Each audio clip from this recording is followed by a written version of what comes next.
ആദ്യമായി ഗവർണർ നടത്തിയ നയപ്രഖ്യാപന പ്രസംഗമാണ് ഇന്ന് നടന്നത്. അത് സർക്കാരിൻ്റെ നയങ്ങളുടെ പ്രതിഫലനമാണ്. കേരളം ഒരു പുതുയുഗത്തിലേക്ക് ചുവടുവയ്പ് നടത്തുകയാണ്. ഒരു പുതിയ കാലത്തിലേക്ക് കടന്നു വരികയാണ്. ആ നയ വ്യതിയാനവും ആ നയങ്ങളുടെ പ്രഖ്യാപനവുമാണ് ഇന്ന് ഗവർണർ നടത്തിയത്. അതിലൂടെ ഒരു കാര്യം വ്യക്തമാണ്: ഞങ്ങൾ തിരഞ്ഞെടുപ്പ് കാലത്ത് ജനങ്ങളോട് നൽകിയ വാഗ്ദാനങ്ങൾ പൂർണ്ണമായി നടപ്പാക്കും.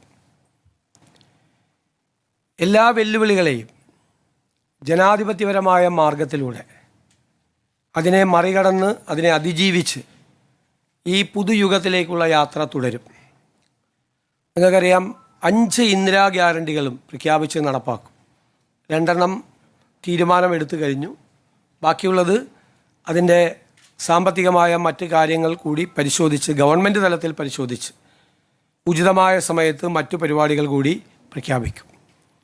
ഞങ്ങളുടെ സ്വപ്ന പദ്ധതികൾ കേരളത്തിനെ ഒരു തുറമുഖ നഗരമാക്കി മാറ്റുക എന്ന വലിയ സ്വപ്നം, 2 അന്താരാഷ്ട്ര തുറമുഖങ്ങളെയും ഒരു കണ്ടെയ്നർ ടെർമിനലിനെയും 17 മിനി തുറമുഖങ്ങളെയും ഏകോപിപ്പിച്ചുകൊണ്ടുള്ള വലിയൊരു പദ്ധതിക്ക് ഈ സർക്കാർ തുടക്കം കുറിക്കും. ഏഷ്യയിലെ ഏറ്റവും പ്രധാനപ്പെട്ട ഏവിയേഷൻ ഹബ്ബാക്കും. കാരണം ചെറിയ സ്ഥലത്ത് 4 അന്താരാഷ്ട്ര വിമാനത്താവളങ്ങളാണ് നമുക്കുള്ളത്. അതിനാവശ്യമായ ഏവിയേഷൻ പ്രോജക്റ്റുകൾ ഞങ്ങളുടെ കയ്യിലുണ്ട്. ഏവിയേഷൻ ഹബ്ബാക്കി സൗത്ത് ഏഷ്യയിലെ ഏറ്റവും വലിയ ഏവിയേഷൻ ഹബ്ബാക്കി കേരളത്തെ മാറ്റാനുള്ള പദ്ധതിയാണ്. അതോടൊപ്പം തന്നെ 10,000 MSMEകൾക്ക്, ചെറുകിട ഇടത്തരം വ്യവസായ സംരംഭങ്ങൾക്ക് സർക്കാർ പലതരത്തിലുള്ള സഹായം നൽകും. അതെല്ലാം ബജറ്റിൽ പ്രഖ്യാപിക്കും. കാർഷിക മേഖലയെ ഉണർത്താനുള്ള പദ്ധതികളുണ്ടാവും. സഹകരണ പ്രസ്ഥാനം തകർന്നുകൊണ്ടിരിക്കുകയാണ്. അതിനെ തിരിച്ചു കൊണ്ടുവരാനും അതിൻ്റെ വിശ്വാസ്യത ഉറപ്പുവരുത്താനും ഉള്ള പദ്ധതികൾ ആവിഷ്കരിച്ചുകൊണ്ടിരിക്കുക. ഉന്നത വിദ്യാഭ്യാസ മേഖലയെ പൂർണ്ണമായി ആധുനികവൽക്കരിക്കും.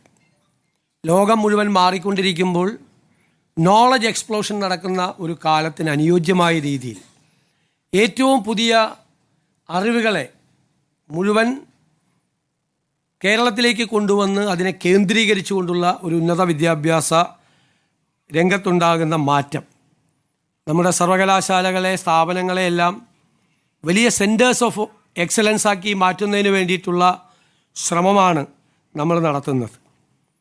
ക്ലൈമറ്റ് ചേഞ്ച് വളരെ പ്രധാനപ്പെട്ട ഒരു ഘടകമാണ്. തീർച്ചയായിട്ടും സർക്കാർ രൂപീകരിക്കുന്ന പദ്ധതികളിലെല്ലാം പ്രധാനപ്പെട്ട ഒരു ഘടകം നമ്മുടെ പരിസ്ഥിതിയും കാലാവസ്ഥാ വ്യതിയാനവുമായിരിക്കും. സസ്റ്റൈനബിൾ ഡെവലപ്മെൻറ്റാണ്, സുസ്ഥിര വികസന മാതൃകയാണ് സർക്കാരിൻ്റെ ഏറ്റവും വലിയ താല്പര്യം. നമ്മൾ കേരളം ഇന്ന് നേരിടുന്ന ഏറ്റവും വലിയ വെല്ലുവിളികളിൽ ഒന്ന് മയക്കുമരുന്നാണ്. ആ മയക്കുമരുന്ന് ശൃംഖലയെ തകർക്കാൻ ഒരു വിട്ടുവീഴ്ചയും ഇല്ലാത്ത നടപടികളുമായി ഗവൺമെൻറ് പോകും. അതിന് വിവിധ വകുപ്പുകളെ ഏകോപിപ്പിക്കും. തീരപ്രദേശത്തെ ജനങ്ങളുടെ സങ്കടങ്ങൾ മാറ്റാനുള്ള നടപടികളുണ്ടാകും.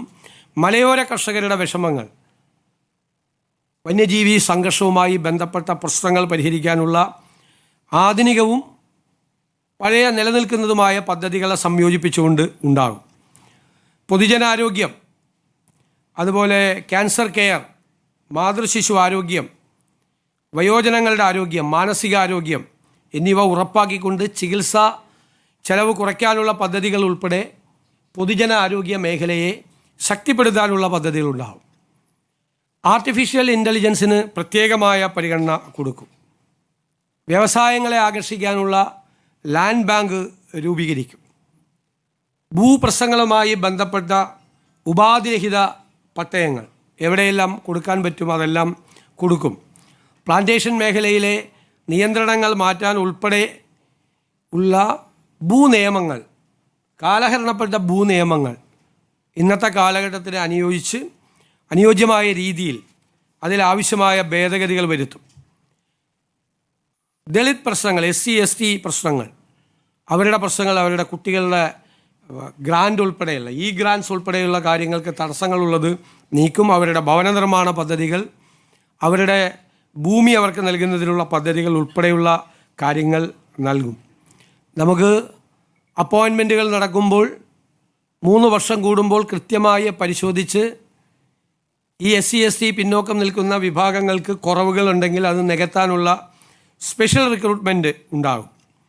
നിങ്ങൾക്കറിയാം, സീനിയർ സിറ്റിസൺസിന് വേണ്ടി പ്രത്യേകമായ വകുപ്പ് രൂപീകരിച്ച ഇന്ത്യയിലെ ആദ്യത്തെ സർക്കാരാണിത്. അത് വളരെ മികച്ച രീതിയിൽ അത് ആവിഷ്കരിക്കും. ടൂറിസം രംഗത്തും സമഗ്രമായ മാറ്റങ്ങൾ ഉണ്ടാക്കും. അതുപോലെ തന്നെ